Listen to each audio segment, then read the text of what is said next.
என்னவோ கணவர்கள் கொஞ்சம் கூட அட்ஜஸ்ட் பண்ணாத மாதிரி பேசுறீங்க நீங்க. இப்போ மனைவிகளுக்கு பேச நீங்க இருக்கீங்கன்னா கணவர்களுக்கு பேச நான் இருக்கேன் இல்லையா? இங்க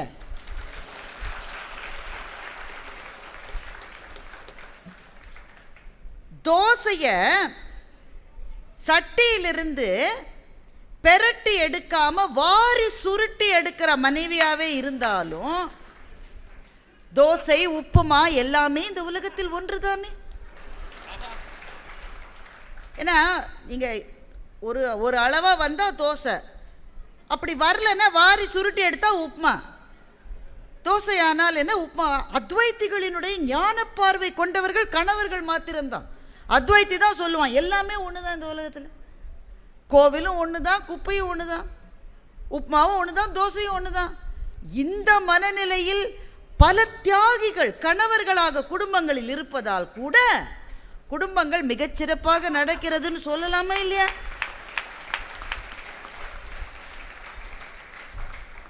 எவ்வளவு சகோதரர்கள் பாதிக்கப்பட்டிருக்கிறார்கள் என்பதை பார்த்து விட்டு பேசுங்கள். அதுல தியாகம் என்பது இருவருக்கும் பொது. 2 பேருமே விட்டு கொடுத்து போகிற குடும்பங்களும் உண்டு. சில பேர் விட்டு கொடுக்கவே மாட்டேன்னா இன்னொருவர் விட்டு கொடுத்து நடக்கிற குடும்பங்களும் உண்டு. ஆனால் அந்த விட்டு கொடுத்து அனுசரித்து போதல் என்பது தேவை. அது ஏன் தேவை என்றால் பிள்ளைங்க இருக்காங்கம்மா. கணவனும் மனைவியா மாத்திரம் இருக்கிற மட்டும் நீங்கள் என்ன வேணால் சண்டை போடுங்க, ஒன்றா இருங்க, தனியாக போங்க, எப்படி வேணால் இருங்க. ஆனால் பிள்ளைகள் என்று வந்து நீங்கள் பெற்றோர்கள் ஆகிவிட்டால் அதற்கு பிறகு வெறும் கணவன் மனைவி அல்ல, ஒரு குடும்பம் என்கின்ற ஒரு யூனிட்டினுடைய ரெஸ்பான்சிபிலிட்டி உங்ககிட்ட இருக்குது. யாராவது ஒருத்தர் விட்டு கொடுங்க, இல்லை 2 பேர் விட்டு கொடுங்க என்பது இருப்பதனால்தான் இந்திய குடும்பங்கள் இந்த அளவாவது நடந்து கொண்டிருக்கிறது என்பதை நாங்கள் அன்றாடம் பார்த்து கொண்டிருக்கின்றோம். அந்த வகையிலே அதை தவிர அவர் சொன்ன பாக்கி எல்லா விஷயங்களும் எனக்கு ரொம்ப பிடிச்சிருந்தது. அவருடைய சகோதரரை பற்றி அவர் சொன்னது ரொம்ப நெகிழ்ச்சி ஊட்டக்கூடியதாக இருந்தது. நமக்கு ஞாபகம் இருக்கிறது இல்லை அதெல்லாம், இல்லை? கையை பிடிச்சிக்கிட்டு ஒன்னா தானே போனோம் பள்ளிக்கூடத்துக்கு. அண்ணனும் தம்பியும் கையை பிடிச்சிக்கிட்டு ஒன்னா தானே பள்ளிக்கூடத்துக்கு போனாங்க. எவன்டா அவன் என் தம்பி அடிச்சுவன் அப்படின்னு கிளாஸுக்கு வந்து அண்ணன் விசாரிக்கும் சில சமயம். ஏன்னா அந்த தம்பி எவனாவது அடிச்சிடுவாங்க, அதை அழுதுகிட்டே போய் அண்ணன்ட்ட சொல்லும். அண்ணன் மாத்திரம் வராது, அண்ணனுடைய ஃப்ரெண்ட்ஸ் எல்லாம் சேர்ந்து வரும். எல்லாம் சேர்ந்து வந்து தம்பி கிளாஸில் நின்று எவன்டா அவன் என் தம்பி அடித்தவன், ஏய் எவன்டா. விஐபி படத்தில் தனுஷ் கூட அதை செய்வார். அதை என் தம்பி அடித்தவன் யாருன்னு கேட்பார். அப்படித்தான் இருந்தாங்க. அப்படியே இருந்துட்டா ரொம்ப நல்லா இருந்திருக்கும். என்ன நடுவில் வந்ததுன்னே தெரியல,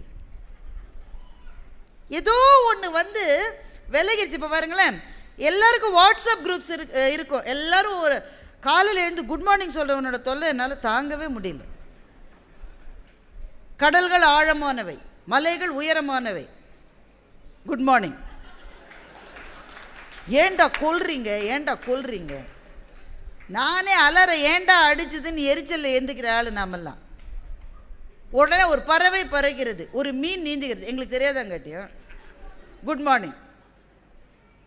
இந்த மாதிரியான வாட்ஸ்அப் குரூப்ஸ் நிறைய இருக்கும். ஃபேமிலி வாட்ஸ்அப் குரூப்ஸ் இல்லாதவங்களே கிடையாது இந்தியாவில். இன்னைக்கு எல்லா ஃபேமிலிக்கும் ஒரு வாட்ஸ்அப் குரூப் இருக்குது. கொஞ்சம் கூட விளங்காத மெசேஜ் எல்லாம் அதில் தான் வரும்.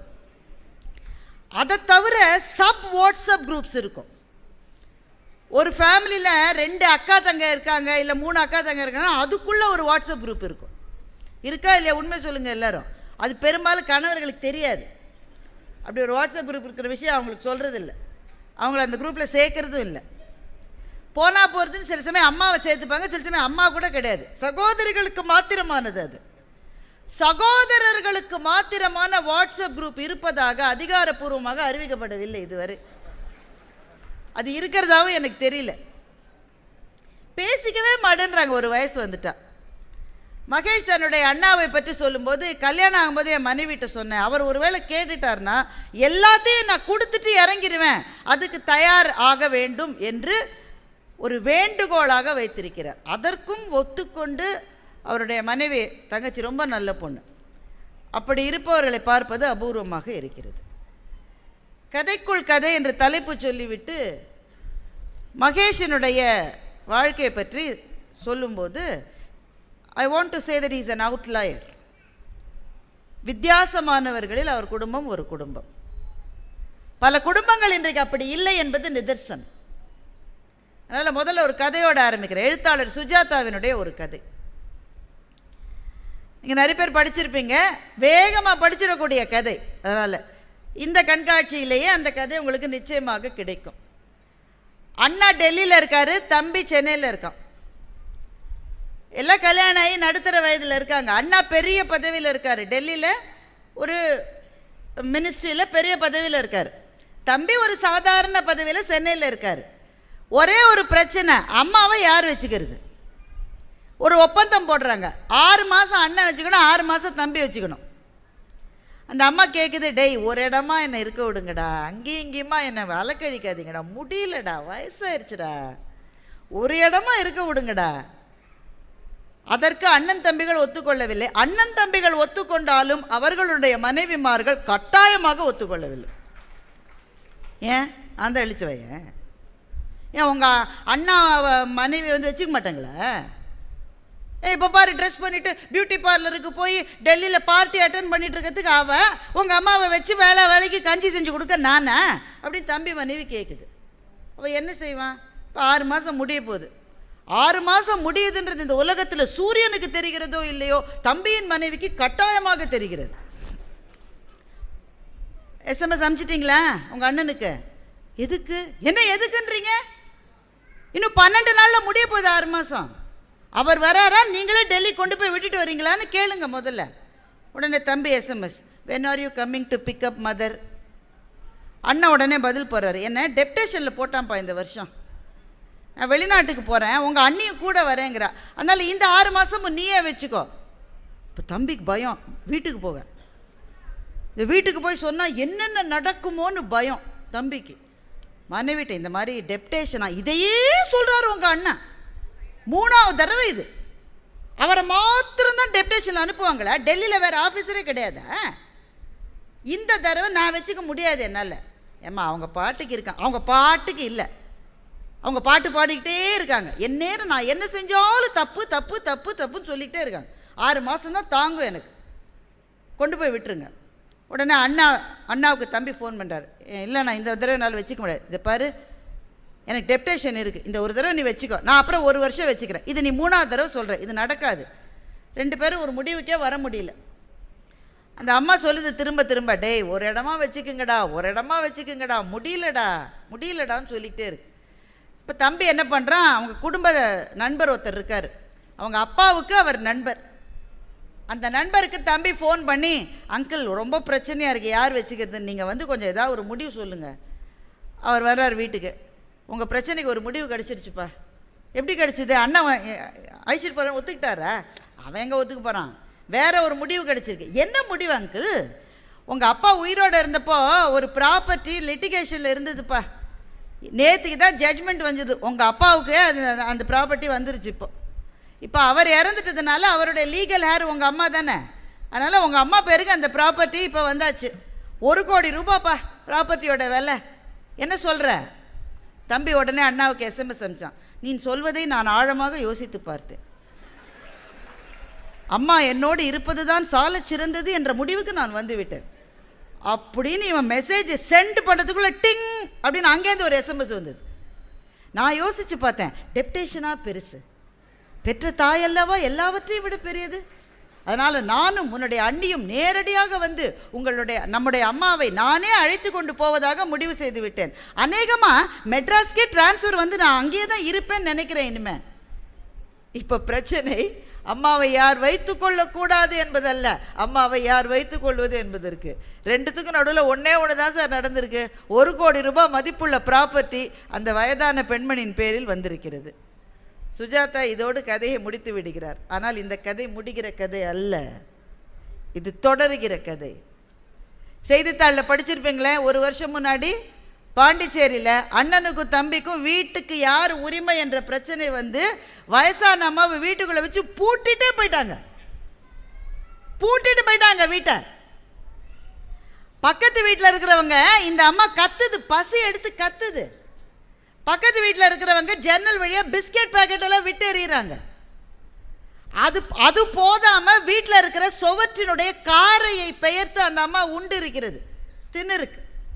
பக்கத்து வீட்டில் இருக்கிறவங்க கம்ப்ளைண்ட் பண்ணி கதவை உடைச்சு போலீஸ் வந்து அந்த அம்மாவை கூட்டிகிட்டு போகுது.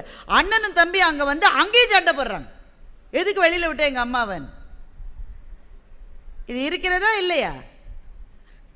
இந்த கதையை நான் ஏன் எதற்காக இந்த இடத்துல சொன்னேன் என்றால், இந்த மாதிரியான பேச்சாளர்களை கூப்பிட்டு நாம் பேச வைக்கிற போது, எங்கள் அண்ணன் என்ன கேட்டாலும் நான் கொடுத்துருவேன் என்று சொல்லுகிற போது, நான் ஏதோ தப்பு செஞ்சிட்டேனோன்னு கூட்டத்தில் அந்த தவறை செய்த யாருக்காவது ஒரு 30 செகண்ட் ஒரு எண்ணம் வந்தால், அதுதான் இந்த புத்தக திருவிழாவை நடத்தியதற்கான பலன்.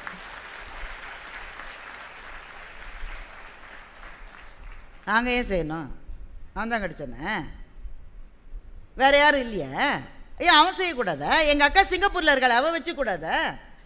இந்த கேள்விகள் வரலாம். இந்த மண்ணில் வரக்கூடாது, இந்த மண்ணில் வரக்கூடாதுன்னு நான் ஏன் சொல்றேன்னா, இந்த மண்ணில் ஒரு அண்ணனுக்கு அரசு பட்டம் கிடைத்தது. நீ தான்ப்பா நாளையிலேருந்து ராஜான்னு சொன்னாங்க. அவன் சந்தோஷப்படலை.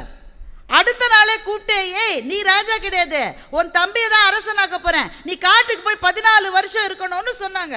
அதற்கு அவன் வருத்தப்படவும் இல்லை. என் பின்னவன் பெற்ற செல்வன் அடியனேன் பெற்றதன்றே என்று ராமன் கேட்டதாக கம்பராமாயணம் சொல்லுகிறது. எனக்கு பின்னால வந்தவனுக்கு ஒன்று கிடைச்சா அது எனக்கு கிடைத்தது போன்றது தானே என்று சொன்னவன் இதிகாச நாயகனாகவும் இதய தெய்வமாகவும் வாழ்கிற இந்த மண்ணில் இந்த பிரச்சனை இப்போது இருக்கிறது என்றால் துரதிருஷ்டவசமானது. அது மாற வேண்டும் என்றால் இலக்கியம் தருகிற அன்பினால் மாத்திரம்தான் அது மாற முடியும். அதனால் தான் இலக்கியம் தேவை, புத்தகம் தேவை, புத்தக கண்காட்சிகள் இங்கே மிக அதிகம் தேவை. ஒவ்வொரு கதைக்குள்ளே இன்னொரு கதை இருக்கு இல்ல? கதை இருக்கிறது, அந்த கதைக்குள்ள இன்னொரு கதை இருக்கிறது. அந்த கதைக்குள் கதைக்குள் கதை என்று பார்ப்பது எதனால்? பிரச்சனைக்கு வரும். புத்தக கண்காட்சி நடத்துகிறாங்க,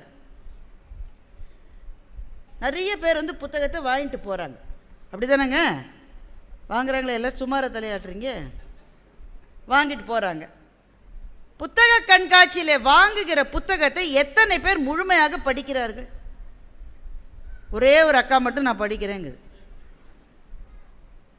படிக்கணும் தான்மா நினச்சேன். நீங்கள் கூட சொன்னீங்க ஓயாமல் எல்லா புக் ஃபேர்லேயும் வந்து கத்துறீங்க. நான் வாங்கினேன், பக்கத்துலேயும் தூக்கம் வருதுன்றார். படிக்கிற பழக்கம் அவருக்கு இல்லை. இப்படி இருக்காங்களா இல்லையா? உண்மையை தானே பேசணும் நாம. சில பேருக்கு முடியலைங்க, படிக்க முடியலன்றார். ஏங்க படிக்க முடியல? பக்கத்தில் இழுக்குதுங்க கண்ணு. எந்த தூக்க மாத்திரையும் செய்யாததை சில புத்தகங்கள் செய்கின்றனர். அவர் ஏன் அந்த வழக்கம் இல்லை என்றால், இளமையில் கல் என்று இந்த மண்ணிலே இருந்த பழமொழி மூதுரை வாசகம் எல்லாத்துக்கும் பொருந்தும், புத்தக வாசிப்புக்கும் பொருந்தும். குழந்தையாயிருக்கிற போது புத்தகங்களை படிக்கிற வழக்கம் பிள்ளைகளுக்கு வரவில்லை என்று சொன்னால், ஒரு வயதுக்கு பிறகு வருவது ரொம்ப கடினம். சில பேருக்கு வரலாம், ஆனால் அந்த வழக்கம் குழந்தையா இருந்த போது அந்த வழக்கம் ஏன் வரவில்லை? ஏன் வரல? அப்பாவும் அம்மாவும் என்ன நேரம் டிவியை பார்த்துட்டு ஃபோனை பார்த்துட்டு இருந்தாங்க, பிள்ளை மாத்திரம் எப்படி புத்தகத்தை படிக்கும்? ஒவ்வொரு வீட்டிலும் கட்டாயமாக, வலுக்கட்டாயமாக ஒரு அரை மணி நேரம் வாசிப்பு நேரம் என்று இருந்தால் பிள்ளைகள் அப்பா அம்மா படிக்கிறத பார்த்துட்டு தானும் படிக்கும். எவ்வளவு கம்மியாக கை தட்டுறீங்கன்றதுல இருந்தே புரிஞ்சுக்கலாம். அது அரை மணி நேரம் இருக்கா எனக்கு? ஒருத்தர் கேட்குறாரு என்னை பார்த்து, நீ பாட்டுக்கு மேடல்னு சொல்லிட்டு போகிறேன். எனக்கு 1/2 hour கிடையாது, ஓடிக்கிட்டே இருக்கேன். நான் வந்து படுக்கிற நேரத்தில் அப்பா அப்படின்னு படுத்தா அப்போ இங்கே படுக்கிறது. நாம் ஒவ்வொருவரும் நம்முடைய செல்பேசியை பார்க்கிற நேரத்தில் அரை மணி நேரத்தை குறைத்து கொண்டால், அதை புத்தக வாசிப்புக்கு கொடுத்தால், அதையும் சிஸ்டமேட்டிக்காக பண்ணினா நம்ம பிள்ளைகள் படிக்கும். என் பையன்கிட்ட சொல்கிறேன் சார், நான் தினம் ஒரு புக்கை எடுத்து படிடா, கொன்றுவேன் படின்றேன், படிக்க மாட்டேன்றான். ஏன் படிக்க மாட்டேன்றான்? சார் நீங்கள் சொன்னால் அவன் கேட்க மாட்டான் சார், நீங்கள் செய்தால் அவன் செய்வான். நீ சொன்னால் அவன் கேட்க மாட்டான். நீ என்ன அவ்வளோ பெரிய ஆள? மனசுக்கு நினச்சி கொஞ்சம் ஒரு சின்ன மரியாதை இருக்குல்ல. அதனால் மகேஷ் பேசுகிற போது ஒரு பாட்டி வந்து பாருங்களா, பிள்ளைக்கு 40 வயசு ஆன பிறகு கிளுகிழு போய் ஆட்டியிருக்கு ஒரு அம்மா வந்து. அந்த கதையை மகேஷ் சொன்னார். அந்த கதைக்கு இன்னொரு பக்கம் உண்டு, அதுதான் கதைக்குள் கதை. இந்த கதைக்கு இன்னொரு பக்கம் உண்டு. இந்த காலத்தில் பசங்கள்லாம் அம்மாட்ட வந்து ஐ லவ் யூன்னு சொல்லுதா இல்லையா? நமக்கெல்லாம் அது பழக்கம் இல்லை. எங்கள் அம்மாட்டில் நான் சொன்னேன், சீச்சி கெட்ட வார்த்தை பேசாதம்மா இங்கே, அப்படி தானே சொல்லுவாங்க. அந்த ஜெனரேஷனில் அப்படி தானே, ஐயோ கெட்ட வார்த்தை. ஆனால் இப்போ எல்லாம் சொல்கிறேன், நகரத்தில் ரொம்ப அதிகமாக சொல்கிறாங்க ஐ லவ் யூ மாம். 5 வயசில் ஒரு பையன் வந்து சொன்னான் ஐ லவ் யூ மாம். உடனே அம்மா sir I love you too darling, செல்லக்குட்டி எனக்கு ரொம்ப பிடிக்குண்டா ஒன்று, ஐ லவ் யூடா அம்மா சொல்கிறேன். 12 வயசில் பையன் வந்து அம்மாட்ட சொன்னான் மாம் ஐ லவ் யூ மாம். என்கிட்ட காசு இல்லை, கேட்காத, நிச்சயமாகவே தரமாட்டேன். உங்கள் அப்பா சொல்லியிருக்காருப்பா, என்கிட்ட காசு இல்லை. இப்போ பையனுக்கு 24 வயசாச்சு. அம்மாவை பார்க்க வந்தான். அம்மா பிஸியாக இருக்கியா? இல்லை சொல்லு ஐ லவ் யூம்மா.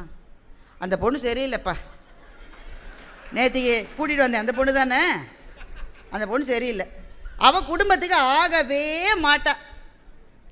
இப்போ பையனுக்கு 32 வயசாச்சு. அம்மாவை பார்க்க வந்திருக்கான். ரொம்ப நேரம் அப்படியே உட்காந்துருந்தான். ஐ லவ் யூம்மா. நான் தான் அப்போவே சொன்னேன் அந்த பொண்ணு விளங்க மாட்டா, குடும்பத்துக்கு ஆக மாட்டான்னு சொன்னேன், நீ கேட்டியா நீ?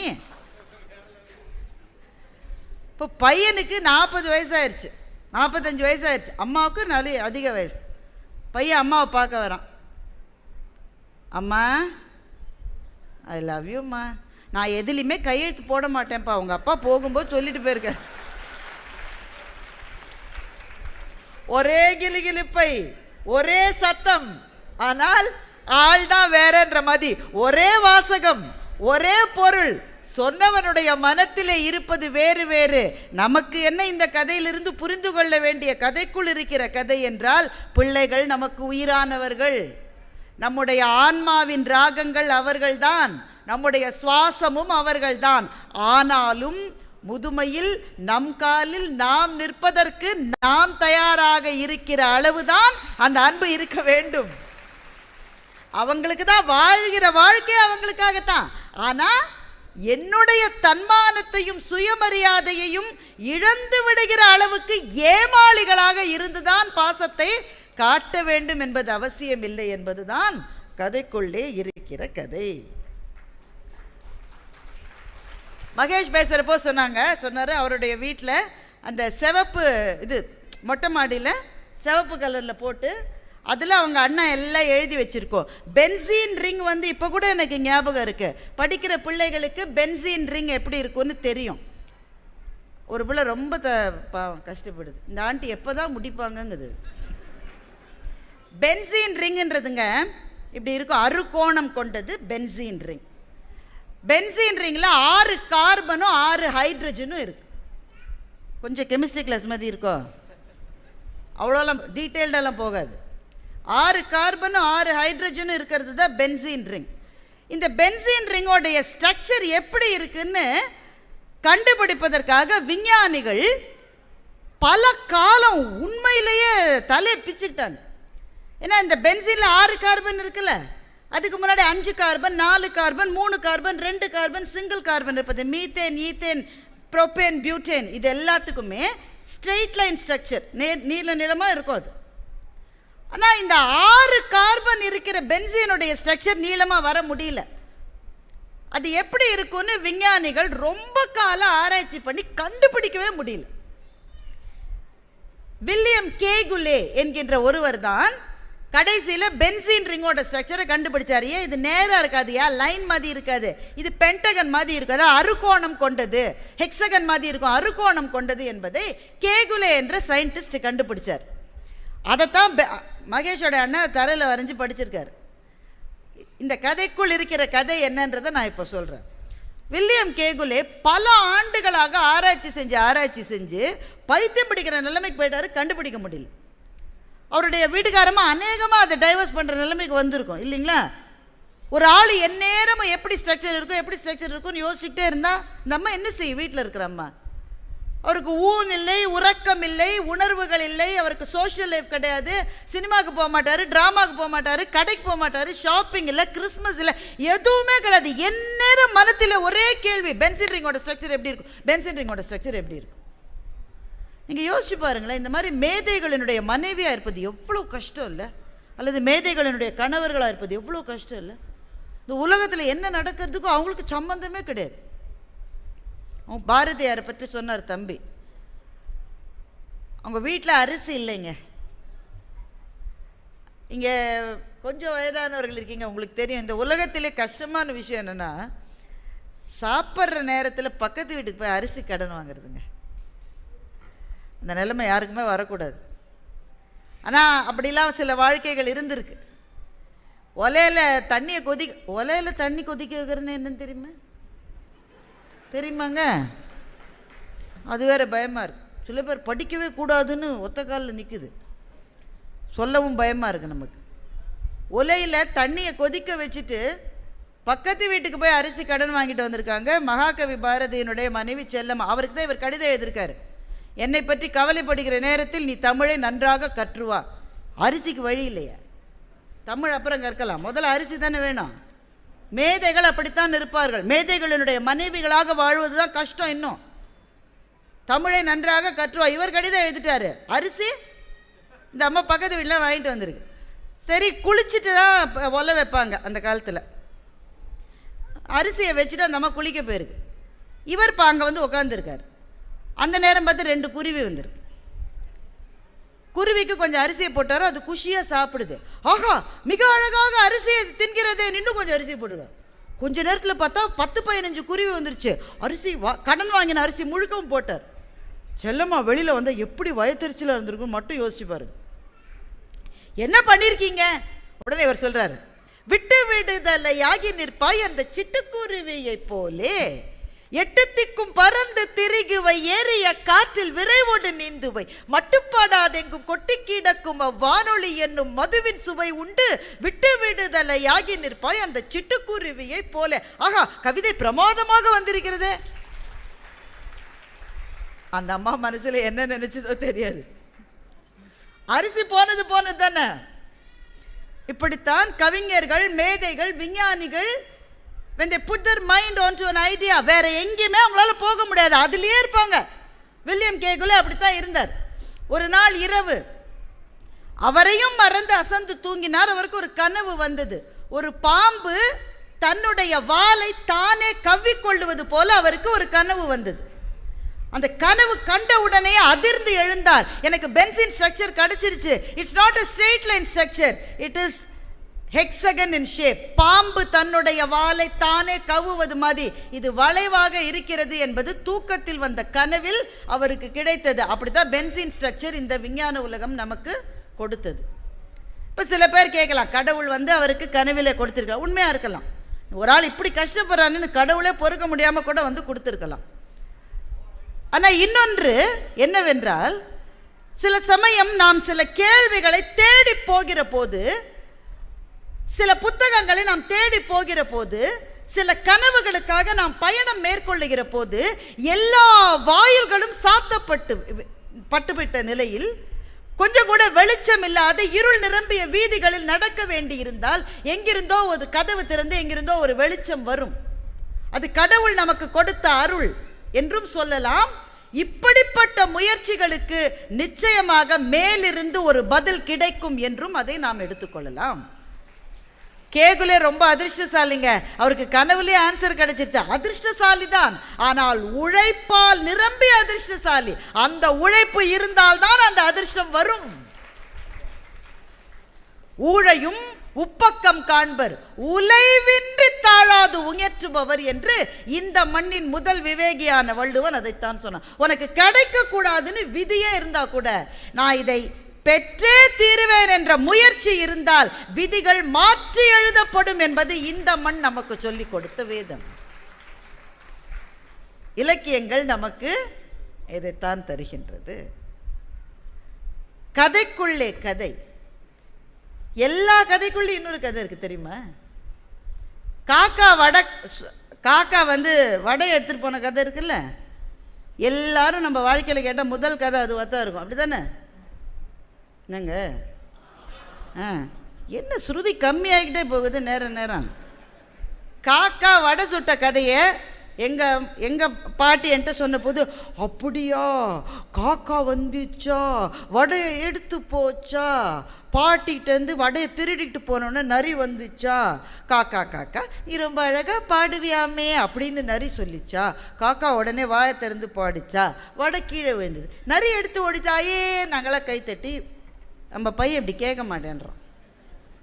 முதல்ல அவனுக்கு நீ கதை சொல்லாத, எனக்கு ரொம்ப போராக இருக்கு, நானே ஃபோனில் பார்த்துக்கிறேன்றான். ரெண்டாவது அப்படியே கேட்டாலும் குறுக்கு கேள்வி கேட்குறான். நம்ம தலைமுறையில் கேள்வி கேட்டு பழக்கம் இல்லாதவர்கள் தான். ஆனால் அவன் கேட்குறான், நிறுத்து கதையன்ட்டான். எப்போ நரி வந்து காக்காவை பாட சொன்னப்போ நிறுத்துன்ட்டான். ஏண்டா கதையை அதோட நிறுத்த சொல்கிற, நரி வெஜிடேரியனா நான் வெஜிடேரியனான்றான். இது ஒரு யோசிக்க வேண்டிய கேள்வியாக இருக்கிறது. ஏன் கேட்குறேன், அதெல்லாம் நீ கேட்கக்கூடாது. பிரகாஷ்ராஜ் சொல்லுவார் இல்லை கில்லியில், அதெல்லாம் ஏன் கேட்குற, அதெல்லாம் நீ கேட்கக்கூடாது. நரி எங்கேயாவது வடைக்காக போகுமா? அதுக்கு பிடிச்ச ஐட்டமே வேற, அல்ல வேற ஐட்டம். வடைக்காக போய் காக்காவை பாட சொல்லிச்சு. இது ஒரு கதை, இதை நான் நம்பணுமான்றான். நம்ம அப்பா அம்மா வந்து என்ன சொல்லுவாங்க, கேள்வி கேட்டால் குன்றுவன் வாயை மூடிட்டு. நம்ம அப்படி சொல்ல முடியாது. நம் பிள்ளைகள் முன் நாம் பொருளற்றவர்களாக நிற்கின்றோம். நம்ம என்ன சொன்னாலும் வந்துட்டாரு பூமர்ன்றான். ஏன்னா அவன் கேட்கிற கேள்விக்கு அவனுடைய அறிவு தளத்திலே நின்று நம்மால் பதில் சொல்ல முடியவில்லை என்றால் நம்ம பூமர் அங்கிளாவும் பூமர் ஆண்டியாவும் 30 வயசுலேயே ஆயிடுவோம். எங்கள் ஜெனரேஷனோட நீங்கள் ஒத்தே வரமாட்டேன்றீங்க இல்லைன்றான். இப்போ தான் அவனுக்கு 16 வயசு ஆயிருக்கு. இன்னமும் நாம தான் சோறு போட்டுட்ருக்கோம். ஏன் நம்மளை ஒத்துக்க மாட்டேங்கிறான்? நம்ம உடனே சொல்கிறோம், இந்த காலத்தில் யாருக்குமே மரியாதை இல்லை. மரியாதை என்பது நீங்கள் கேட்ட பிறகு வருவது அல்ல, நீங்கள் இருப்பதை பார்த்து அவன் கொடுக்க வேண்டியது தான் மரியாதை. அவன் ஏன் அந்த மரியாதை இல்லை? அவன் அறிவுத்தளத்தில் நின்று ஒரு கேள்வியை வைக்கிற போது என்னால் அதே அறிவுத்தளத்தில் நின்று பதில் சொல்ல முடியவில்லை என்றால் அவன் முன்பு நான் பொருளற்று போய் தான் நிற்பேன். இப்போ நான் என்ன செய்யறதுங்க? இப்போ இந்த மாதிரி இந்த கதையை பாதியில் நின்றுச்சு, கதை இன்னும் முடியல. இன்னும் நரி வடையை எடுத்துக்கிட்டே போகல. அவன் அதுக்கு முன்னாடியே நிறுத்திட்டு நரி வெஜிடேரியனா நான் வெஜிடேரியனான்றான். சொல்கிறத பாருப்பா, கதை இப்படி எழுதிட்டாரு எவரோ ஒருத்தர். எந்த புண்ணியமாக எழுதினான்னு தெரியல. 2000-3000 வருஷமாக இந்த கதை இருக்குது. இந்த கதையை மாற்ற முடியாது. இப்போ என்ன செய்யலாம்? நரி தான் காக்காவை பாட சொல்லி வடையை எடுத்துக்கிட்டு போச்சு. இந்த கதையை எப்படி முடிக்கலான்னு கேட்டேன். அருமையாக ஒரு முடிவு சொன்னான். நரி தான் காக்காட்டேருந்து வடையை வாங்கி என்ன செஞ்சது தெரியுமா? நேரம் கொண்டு போய் பாட்டிகிட்ட கொடுத்துச்சு. ஏன்னா அந்த பாட்டி தான் இந்த நரியை வளர்த்துட்டு வருது. பாட்டி தான் நரி அரைச்சி வடையை வாங்கிட்டு வர சொல்லியிருக்கு. இது ஒரு இன்ட்ரெஸ்டிங் தாட் இல்லை? இந்த மாதிரி நாம் யோசிக்க பழகவே இல்லை. நாம் போய் ஒரு நரி எதுக்காக வடைக்கு இவ்வளோ பாடுபட்டிருக்கு? ஏன்னா அந்த பாட்டி தான் வளர்த்துருக்கா. ஒரு வடையை கூட விடக்கூடாதுன்னு உஷார் பாட்டி நரி அமிச்சு வடையை திரும்பி வாங்கிட்டா. அந்த வடையை எவன் காசு கொடுத்து வாங்கினானோ, காக்காவாய் வச்ச வடையை. ஆனால் கதைகள் எந்த விதமாக நீங்கள் ட்விஸ்ட் பண்ணாலும் அதில் ஒரு சுவாரஸ்யம் இருக்கத்தானே இருக்கிறது. வாழ்க்கையை இப்படி மாற்றி போட்டு கேள்விகளை நாம் வைக்கிற போது சில வித்தியாசமான விடைகள் நமக்கு கிடைக்கின்றன. ஒவ்வொரு கதைக்குள்ளும் இன்னொரு கதை இருக்கின்றது. ஐயா பேசுகிற போது சொன்னார், 8 அடி எடுத்து வைத்தால் செஸ் போர்டில் ஒரு பான் வந்து குவீன் அளவு பவர் அதுக்கு வந்துடும் சொன்னார். என்ன தாட் அது இல்லை? 8 அடி சரியான இடத்தில் யாராலும் வெட்டப்படாமல் வாழ்க்கையில் நாம் முன்னேறி செல்கிற போது நாம் எவ்வளவு எளியவர்களாக இருந்தாலும் சரி, கேர்ஃபுல்லாக பிளான் பண்ணி ஒரு 8 அடி எடுத்து வச்சா கூட அந்த இடத்துலையே இருக்கிற மோஸ்ட் பவர்ஃபுல் குவீனோடைய பவர்ஸ் நமக்கு வந்துடும் என்று சொன்னால் வாழ்க்கையில் ஸ்ட்ராட்டஜி எவ்வளோ முக்கியம். வாழ்க்கையில் ஸ்ட்ராட்டஜி எவ்வளோ முக்கியன்றதே ஒரு கதை தான் நமக்கு சொல்லி கொடுக்கும். மகாபாரதத்திலிருந்து ஒரு கதை, கொஞ்சம் பெரிய கதை, சீக்கிரமாக சுருக்கமாக நான் சொல்லிடுறேன் அந்த கதையை. Strategy is always important. சரியான நேரத்தில் சரியான தெளிவுகளோடு ஸ்ட்ராட்டஜி நமக்கு வந்து வாழ்க்கையில் அது தேவைங்க. அன்பாக இருக்கணும், நல்லவங்களாக இருக்கணும், பரிவாக இருக்கணும், மற்றவங்களுக்கு உதவி செய்யணும், இது எல்லாம் முக்கியம். நம்முடைய வெற்றிகளும் நமக்கு முக்கியம். வாழ்க்கையில் நம்முடைய வெற்றிகள் நமக்கு தேவைதானே.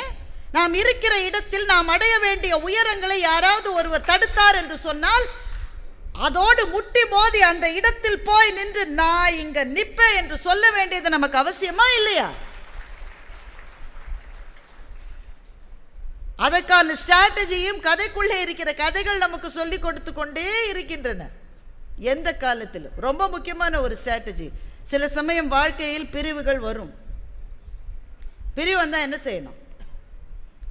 ஓன்னு உக்காந்துட்டு அழணும் இல்லை? இங்கே சின்ன பிள்ளைங்க ஸ்டேட்டஸ் போடுறது, I want to kill myself. என்ன வயசுன்னு பார்த்தா 17 வயசுங்க. அப்பா அம்மாவுக்கு எப்படி இருக்கும்ல? ஒரு ஆசிரியர் முடி வெட்ட சொன்னார் என்று ஒரு பையன் போய் தற்கொலை பண்ணிக்கிட்டான். அந்த ஆசிரியர் இனிமேல் வாழ்க்கையில் வாயை திறப்பாங்கன்னு நீங்கள் நினைக்கிறீங்க? வாயை திறக்கும் அது. நீ முடி வாழை வெட்டு, மொட்டையாரி, என்ன வேணும் செய், படிக்காமல் போ, எனக்கு அப்படி விலகிடுவாங்க. இல்லை, அப்பா அம்மாக்கே ஒரு வார்த்தை சொல்ல பயமாக இருக்குல்ல பிள்ளைகளை. மன உளைச்சல். அவங்க சொன்னாங்க, ஒரே சம்பவம் 2 பேரிடம் 2 விதமான மாற்றங்களை உருவாக்கியதுன்னு. பெல்ட்டால் அடித்த பிறகு ஒரு பொண்ணு நம்பியிருக்க அப்பா என் மீது மிகவும் அன்பாக இருக்கிறார். அப்படியும் சில ஏமாந்தவர்கள் இருக்கிறார்கள் இந்த உலகத்தில். அந்த கதைக்குள்ளே இருக்கிற கதை தான் இது. வாழ்க்கையில் பிரிவுகள் வந்தால் எப்படி ஹேண்டில் பண்ணுறதுன்றதை நம்ம பிள்ளைகளுக்கு நாம் தான் சொல்லிக் கொடுக்கணும். நமக்கே தெரியாதே நாம் எப்படி சொல்லிக் கொடுக்கறது? பையனுக்கு திருமணம் ஆகிட்டா இந்த அம்மா ஓன்னு அழுவுது. ஏம்மா பையன் எங்கேயா போகிறானா? அதே வீட்டில் தான் இருக்க போகிறான். எதுக்கு அழற? என்னதான் இருந்தாலும் அவனுக்குன்னு இன்னொருத்தி வந்துட்டா என்னை இன்னுமே கவனிப்பானோ மாட்டானோ. நீ தானே கல்யாணம் பண்ணி வச்ச. ஒரு கட்டத்தில் கொஞ்சம் விலகணுமா இல்லையா? வாழ்க்கையில இருந்து எதுக்கு விலகணும்? எல்லாத்திலிருந்து விலகணும். அப்படி நீ விலகினால்தான் உனக்கு மன நிம்மதி இருக்கும். அது ரிட்டையர்மெண்ட் ஆன உடனே எதுக்குங்க மாலை போட்டு வீட்டுக்கு கொண்டு விடுறாங்க? அன்றைக்கி எல்லாரும் புகழ்ந்து பேசுவாங்க. தயவு செஞ்சு நம்பாதீங்க, எதுவுமே உண்மை இல்லை. எல்லாரும் பேசி மாலையை போட்டு வீடு மட்டும் கொண்டு விடுவாங்க. எதுக்கு? திரும்பி வந்துட போகிறாருன்ற ஒரே பயத்தில். நான் இல்லாட்டா இந்த இடத்துல எதுவுமே நடக்காதுன்னு இந்த ஆள் சொல்லிகிட்டு இருக்காரு. எல்லாம் நல்லா நடக்குது, ஒரு குறையும் இல்லை. அப்போ ஒரு கட்டத்தில் சிலவற்றை பிரிந்து செல்ல வேண்டி இருக்கிறது. முதல்ல நமக்கு அந்த மன தயாரிப்பு வேண்டும். அப்படிதான் பிரிவுகள் அப்படித்தான் இருக்கும். மகாபாரதம் அதற்கான ஒரு கதையை சொல்லுகிறது. ஒரு சமயம் அர்ஜுனன் பால்குனி என்ற பெயரோடு ஒரு பெண் உருவத்தில் இருந்தான். அவன் பல உருவத்தில் இந்தியா முழுக்க பல இடங்கள்ல இருந்திருக்கான். பால்குனி என்ற பெயரில் ஒரு பெண் உருவத்தில் அவன் இருந்தான், நார்த் ஈஸ்ட் பகுதியில். அந்த இடத்திலே இருந்த மன்னனுக்கு மகன் கிடையாது. அப்போ மகன்கள் ரொம்ப அவசியம்னு அவங்க நினைச்சாங்க அந்த தலைமுறை. அவனுக்கு ஒரு மகள் பிறந்தா. அது மகள்னே வெளியில் சொல்லாமல் எனக்கு மகன் தான் பிறந்தான்னு சொல்லி பொண்ணையே பையன் மாதிரி அலங்கரித்து வளர்த்துட்டு இருந்தான்.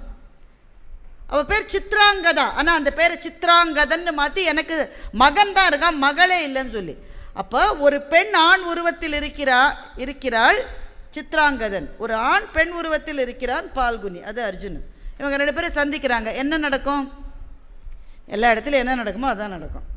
2 பேரும் காதலிக்கிறார்கள். ஒருவருக்கு ஒருவர் தெரிஞ்சிருது. ஓ நீ ஆண் இல்லையா, நீ பெண்ணா? ஓ நீ பெண் இல்லையா, நீ ஆணா? 2 பேரும் திருமணம் செய்து கொள்கிறார்கள். திருமணம் செஞ்சு அவங்களுக்கு பப்ருவாகன் என்ற குழந்தை பிறக்கிறது. குழந்தை பிறந்த பிறகு இவன் பல நாள் பெண் வேஷம் போட்டுட்டானா, இவன் மனதளவில் பெண் மாதிரி ஆயிட்டான். எந்நேரமும் பிள்ளை தூக்கிட்டு திரியிறான். அரண்மனையில் எவ்வளவு தாதிகள் இருப்பாங்க, எவ்வளவு வேலையாட்கள் இருப்பாங்க, யார்கிட்டையும் பிள்ளைய கொடுக்க மாட்டான். இவனே இடுப்பில் பெண் தூக்குற மாதிரி தூக்கிக்கிட்டு இவனே வச்சிருக்கான் பிள்ளைய. அரண்மனையில் இருக்கிறவங்கள பார்த்து சிரிக்கிற நிலைமை ஆயிடுச்சு. அப்புறம் அஸ்தினாபுரத்துலேருந்து ஓலை வருது, அர்ஜுனா சண்டை வரப்போகிறது, நீ தயாரா என்று ஓலை வருகிறது. அர்ஜுனன் இந்த உலகத்தில் வாழ்வதற்கான பர்பஸே அந்த சண்டை தான். பாக்கி செய்கிறதெல்லாம் சைடு வேலை தான். ஓலை வருகிறது. வந்த உடனே மனைவிட்ட போய் சொல்கிறான், ஓலை வந்து விட்டது, நான் ஊருக்கு போனேன். அவள் சிரிக்கிறான். அப்படி தான் சொல்லுவீங்க, வாசல் மட்டும் போயிட்டு திரும்பி வந்துடுவீங்க. இந்த பையனை விட்டு உங்களால் இருக்க முடியாது தானே. மாமனார்கிட்ட போய் சொல்கிறான், நான் கிளம்பணும் மாமா, என் மனைவியும் பிள்ளையும் நீங்கள் பத்திரமா பார்த்து. அதெல்லாம் நீங்கள் போக மாட்டீங்க மாப்பிள்ள, பிள்ளையை விட்டு 5 நிமிஷம் இருக்க முடியாத ஆள் எங்கே போக போகிறீங்க? அரண்மனையில் யார்கிட்ட சொன்னாலும் சிரிக்கிறாங்க. இவராவது பிள்ளை விட்டு போகிறது. கிளம்புகிற நாள் வந்தது. அர்ஜுனனும் அவனுடைய நண்பனும் வாசலில் நிறுத்தப்பட்டிருக்கிற குதிரைகளுக்கு போகிறார்கள். போகிற வழியில் நண்பன் அர்ஜுனனை பார்த்து சொல்கிறான், பார்த்தா நீ வரமாட்டாய், நீ வரமாட்ட. குதிரையில் ஏறுற நேரத்தில் உன் பையன் அப்பா அம்மா ஓடிடுவன், நீ நான் தான் தனியாக அஸ்தினாபுரத்துக்கு போகிறேன். அர்ஜுனன் பதிலே சொல்லலை. அந்த குதிரைகள் அங்கே நிற்கிறது. அர்ஜுனனுடைய மனைவி பிள்ளைய வச்சு சிரிச்சுக்கிட்டே நிற்கிறா. அவங்க அப்பா ஓடி வந்துடுவார், பாரு பார்த்துக்கிட்டே அப்படியே ஓடி ரிட்டர்னில் வராரா இல்லையான்னு மாத்திரம் நிற்பார்.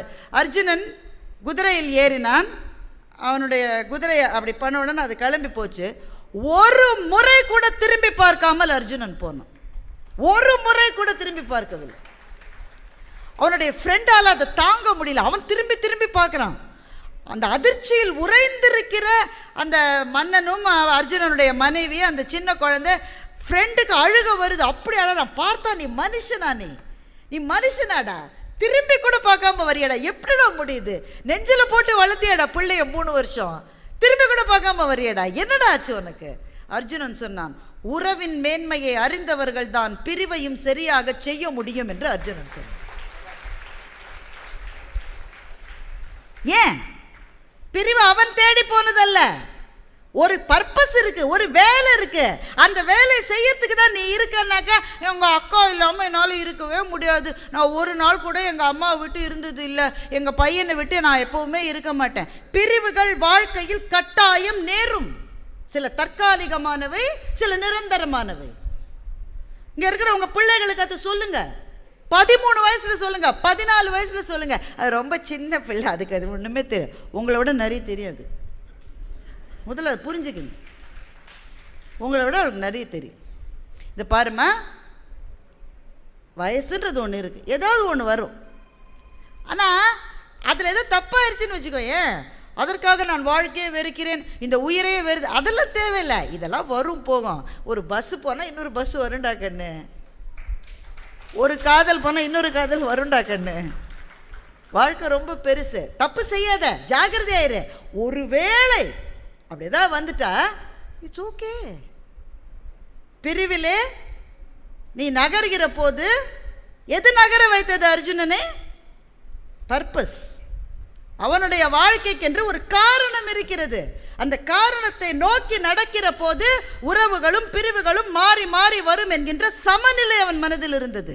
மனதில் சமநிலை இருக்கிற மனிதர்கள் தான் வாழ்க்கையில் ஜெயிக்கிறார்கள். மகாபாரதம் என்ற பெருங்கதைக்குள் நாம் காணுகின்ற சின்ன சின்ன கதைகள் வாழ்க்கையை வாழ்வதற்கு நமக்கு சொல்லிக் கொடுக்கின்றன. பராசர முனிவர்னு ஒருத்தர் மகாபாரதத்தில் வர்றார். அவர் ரொம்ப வருஷம் கஷ்டப்பட்டு பராசர மாலான்னு ஒரு நூல் எழுதினார்.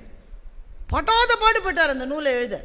இந்த உலகத்தில் இருக்கிற மிகப்பெரிய புத்திசாலிகளுக்காகவே எழுதப்பட்ட புத்தகம் அது. இந்த புத்தகத்தை எழுதி முடிச்சுட்டு அதை அரங்கேற்றம் பண்ணி இந்த மாதிரி ஒரு அவையில் எல்லாரும் வந்தாங்க, கைதட்டி அவருக்கு மாலையெல்லாம் போட்டாங்க. அன்று இரவு அவருக்கு படு சந்தோஷம். எவ்வளவு பெரிய வேலையை நான் செஞ்சுருக்கேன் அப்படின்னு நினச்சிக்கிட்டு காட்டுக்குள்ளே போகிறார். தூக்கம் வரல. வெற்றி கண்ட அன்றைக்கும் தூக்கம் வராது, தோல்வி கண்ட அன்றைக்கும் தூக்கம் வராது மனுஷனுக்கு. ரெண்டும் தூங்க விடாது. அன்னைக்கு வெற்றி, தூக்கம் வரல, காட்டுக்குள்ளே போகிறாரு. அருமையான புல்லாங்குழல் இசை. யாருடா இந்த இடத்துல புல்லாங்குழல் வாசிக்கிறது அப்படின்னு தேடிக்கிட்டே போகிறாரு. அந்த காட்டில் இருக்கிற ஒரு இடைச்சிறுவன், ரொம்ப ஏழை. அவன் அந்த கிளாஸுக்கு போய் காசு கட்டி ஃப்ளூட்டெல்லாம் கற்றுக்கிற அளவுலாம் அவனுக்கு வசதியே கிடையாது. ரொம்ப ரொம்ப ஏழை பையன். அவனா சும்மா அந்த நாணலில் ஒரு புல்லாங்குழல் பண்ணி வாசிக்கிறான். தெய்வீக கானமாக இருக்குது.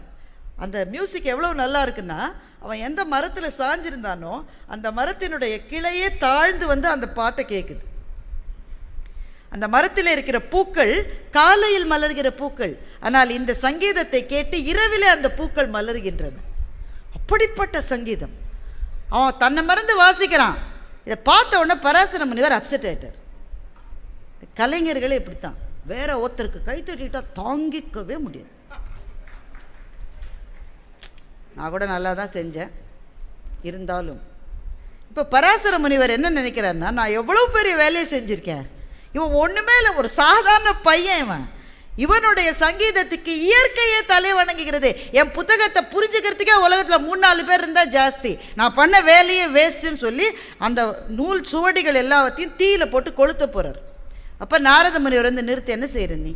எல்லாத்தையும் கொளுத்துறேன். ஏன் கொளுத்துறேன்? அந்த சிறுவன் செய்கிற வேலையை என்னால் செய்ய முடியலையே, அவனுடைய இசைக்கு இருக்கிற பெருமை என்னுடைய நூலுக்கு இல்லையே.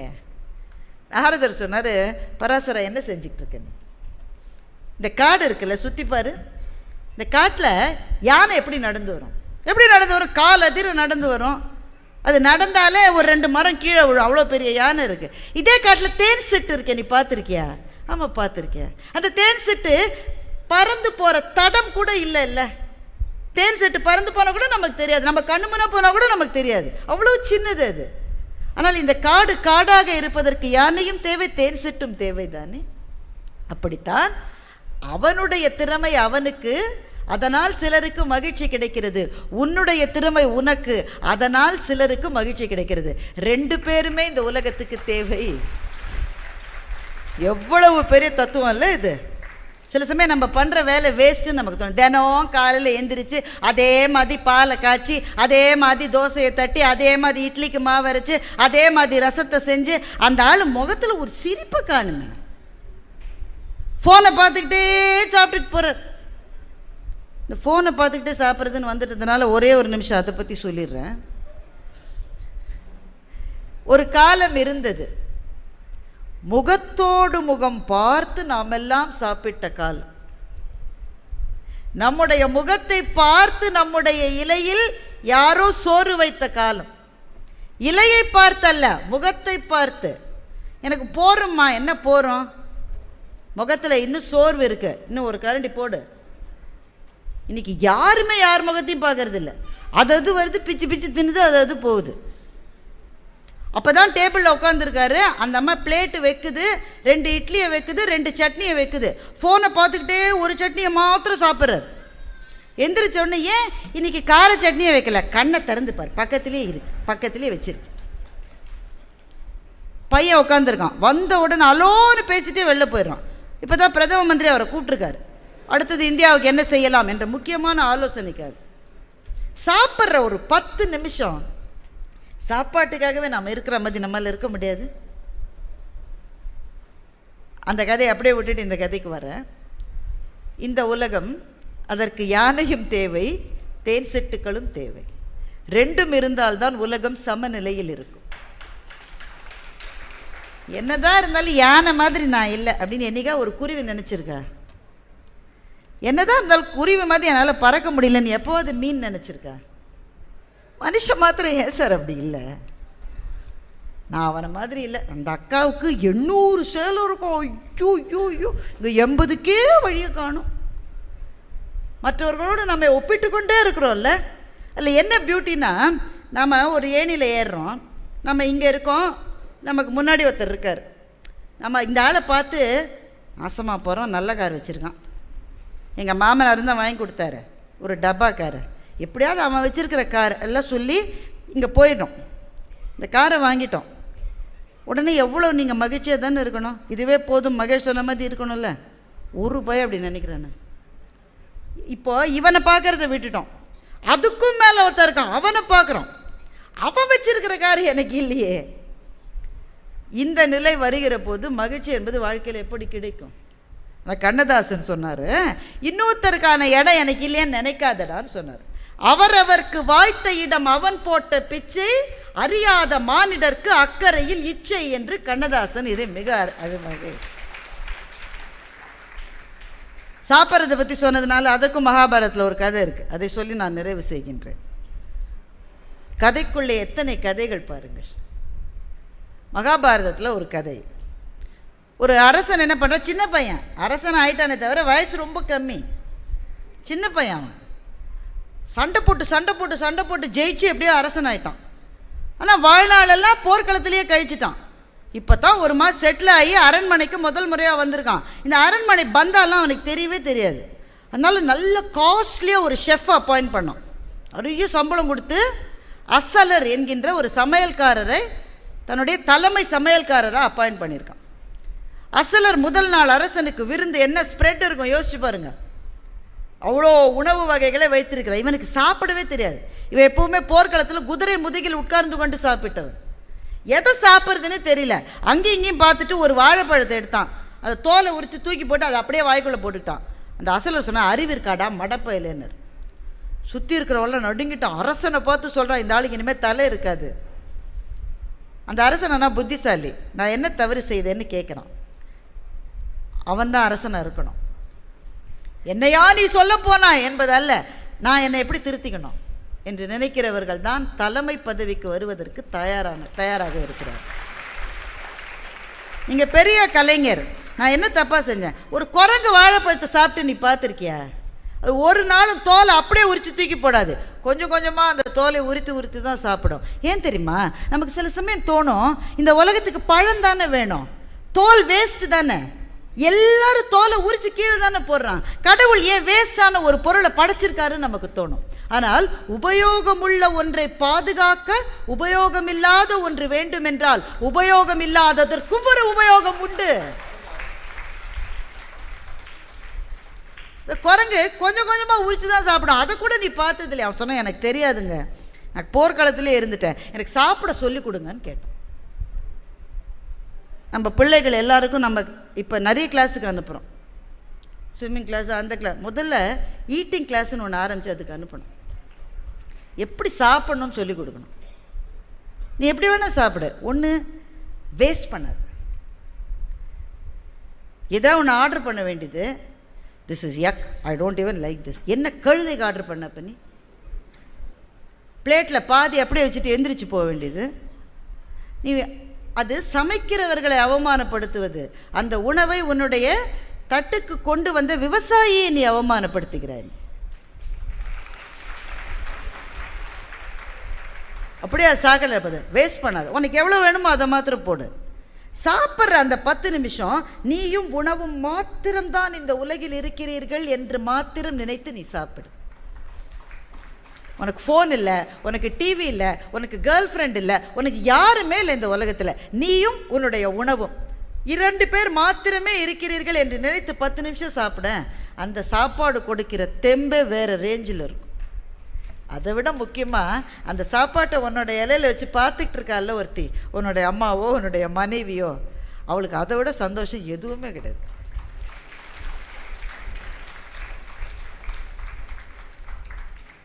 சாப்பிட கற்றுத்தருவதிலிருந்து வாழ்க்கையினுடைய விழுமியங்களை கற்றுத்தருகிற வரை கதைகள் தான் நம் கூடவே வந்து துணை செய்கின்றன. ஒவ்வொரு கதைக்குள்ளும் ஒரு கதை இருக்கிறது. இந்த புத்தக சந்தையில் எதையாவது நீங்கள் படிக்க வேண்டும் என்று விரும்பினால், சீரியஸ் ரீடிங்க்கு போகணும், நான் என்ன செய்யலாம் என்று நீங்கள் நினைத்தால் உங்களுக்கு 1000 ஆப்ஷன்ஸ் இருக்குது. தொடங்க விரும்புகிறவர்களுக்கு ஜெயமோகனுடைய அறம் என்கின்ற கதை தொடரை நான் சிபாரிசு செய்கின்றேன்.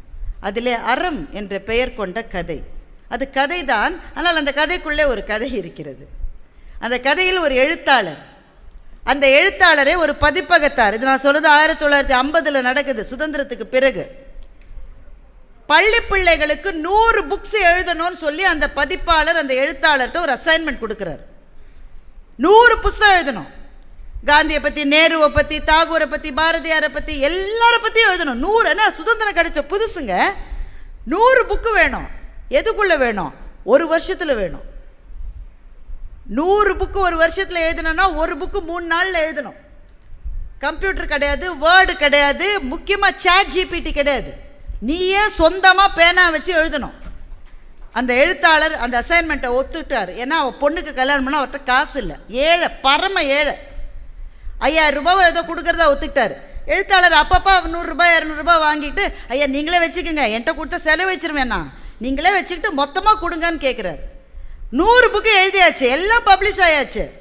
இவர் பொண்ணுக்கு கல்யாணத்தை நிச்சயம் பண்ணிவிட்டு அந்த பதிப்பாளரிடம் போய், ஐயா நீங்கள் எனக்கு நான் வாங்கினது போக 3000 ரூபாய் இருக்குது கொடுங்கண்ணா. பதிப்பாளர் கொதிச்சுட்டார். 3000 ரூபாய் என்பது பெரிய தொகை. யாரை பார்த்து 3000 ரூபான்ற? நான் போட்ட சோறு அதில் தானடா நீ வாழற, நீ நாயை, என்னை பார்த்து நீ 3000 ரூபாவா கேட்குற? கொன்றுவேன்னு சொல்லி ஆளை வச்சு அடித்து தெருவில் தூக்கி போட்டுறாரு அந்த எழுத்தாளர். அந்த எழுத்தாளர் அழறாரு, கெஞ்சுறாரு, காசு கிடைக்கல, வீட்டில் கல்யாணம் நிற்கிற நிலைமை வந்துருச்சு. திடீர்னு அந்த எழுத்தாளருக்குள்ளே என்னவோ வந்தது. அந்த பதிப்பாளருடைய வீட்டுக்கு போயிட்டார். அங்கே அவருடைய மனைவி அந்த ஆச்சி உட்காந்துருக்கு, நல்ல தாட்டியான ஆச்சி, அது குழந்தைக்கு சோறு ஊட்டிகிட்ருக்கு. இந்த எழுத்தாளர் அங்கே போய் ஆச்சிட்ட, உன் தலைமுறையில் 7 தலைமுறையில் எவனுக்கும் படிப்பே வராதுன்னு சொன்னார். என்ன எழுத்தாளர், என்ன இப்படி சொல்லிட்டீங்க? இந்த ஆச்சி, அது படிக்கலை, ஆனால் உன் தலைமுறையில் எவனும் படிக்க மாட்டான்னு பயந்து போயிடுச்சு. என்ன இப்படி சொல்லிட்டீங்க? எனக்கு வர காசை உன் புருஷன் கொடுக்கலன்னா சரஸ்வதி சும்மா விட்டுருவாளா? உனக்கு உன் குடும்பத்துக்கே படிப்பு வராதுன்னு சொல்லிட்டு இவர் வந்துட்டார். இவர் வீட்டுக்கு வந்து படுத்துட்டார், கல்யாணம் கேன்சல்னு சொல்லிட்டு. அந்த ஆச்சி என்ன பண்ணிச்சு, எந்திரிச்சு போய் தன் கணவனின் கடை முன்னால் நின்றது. அந்த ஆச்சி, எழுத்தாளனுக்கு பணம் பாக்கிய, அதிலெல்லாம் நீ தலையிடாதம்மா, நான் பார்த்துக்கிறேம்மா, போமா, நீ பணம் பாக்கியா இல்லையா நான் பார்த்துக்கிறேன்னு இல்லை, கடைசி காசு மட்டும் எழுத்தாளனுக்கு நீ கொடுத்தாதான் இந்த இடத்துல இருந்து நான் எந்திரிப்பேன்னு சொல்லி ஆட்சி நடுத்தெருவில் உட்காந்துருச்சு. சித்திரை மாசத்து வெயில். நீ எந்திரிமா எந்திரிமா எந்திரிமான்றார், எந்திரிக்க மாட்டேங்குது. என்னுடைய வீட்டு குலதெய்வம் நடுத்தெருவில் உட்காந்துருக்கியா அப்படின்னு அந்த பதிப்பாளர் ஓடி போய் அங்கேயும் இங்கேயும் திரிஞ்சு 3000 ரூபாய், ஏன்னா 3000 ரூபாய் யார்ட்டையுமே இருக்காது அந்த காலத்தில், கடன் வாங்கி எழுத்தாளரை போய் ஐயா நீ வச்சுக்க, என் குலதெய்வம் நடுத்தெருவில் உட்காந்துருக்கு. ஆட்சியை வந்து எழுப்புறாங்க, எழுப்ப முடியல. அந்த சித்திரை மாசத்து வெயிலில் தார் உருகி ஆட்சியோட புடவையோடையும் பாவாடையோடும் கால் சதையோடையும் ஒட்டிருக்கு. அவளை தரையிலேருந்து பிச்சை எடுத்து ஆட்சியை வீட்டுக்கு கொண்டு போகிறாங்க.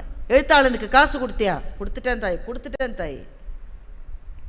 அந்த ஆட்சி சொல்லிச்சு, லட்சுமி வருவா போவா, சரஸ்வதி வருது ரொம்ப அபூர்வம், படிப்பு முக்கியா.